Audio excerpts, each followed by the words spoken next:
আসসালামু আলাইকুম। কেমন আছেন সবাই? মাত্র ডিউটি থেকে আসলাম। পরিচিত করে তারপরও বসে গেলাম আপনাদের সামনে। একটা জিনিস আমাকে খুব মানে মনে অনেকটা আনন্দ পাইছি আরকি। যার কারণে আজকে আপনাদের সামনে মনের আনন্দটা প্রকাশ করার জন্য বসলাম।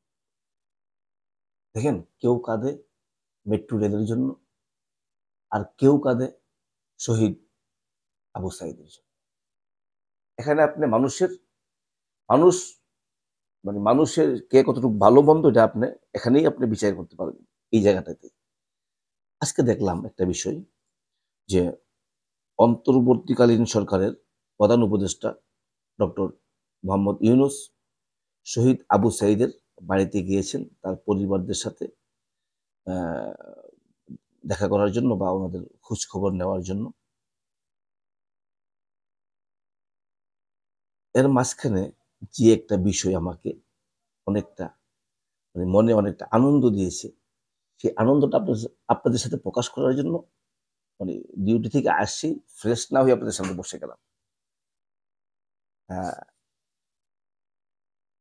যে বিষয়টা আমাকে সবচেয়ে বেশি আনন্দিত করেছে, যখন ডক্টর ইউনূস স্যার শহীদ আবু সাঈদের বাড়িতে গেলেন, তার পরিবারের সাথে কথাবার্তা বলতেছেন, তাদের খোঁজ খবর নিচ্ছেন, তার মাঝখানে যে বিষয়টা আমাকে সবচেয়ে আনন্দিত করেছে, অহংকার মুক্ত একটা মানুষ,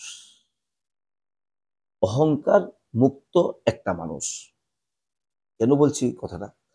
আপনারা যারা এই ফুটেজটা দেখেছেন সবাই লক্ষ্য করবেন যে যখন ডক্টর ইউনূস স্যার আবু সাঈদের পরিবারদের সাথে কথা বলতেছিল, সেই মুহূর্তে সেখানে একটা ছোট্ট বাচ্চা ছিল। সেটা হতে পারে আবু সাঈদের ছোট ভাই কিংবা অন্য কেউ, যেই হতে পারে। ডক্টর ইউনূস স্যার ছেলেটাকে কাছে টেনে নিয়ে আসলো এবং তাকে জড়িয়ে ধরল। এটা হচ্ছে মনুষ্যত্বের পরিচয়। আমরা আশা করতে পারি এই একজন ব্যক্তি দিয়ে আমরা দেশকে অনেকটা সামনে আগায় নিতে পারবো ইনশাল্লাহ। আমি আশা করি। ধন্যবাদ সবাই।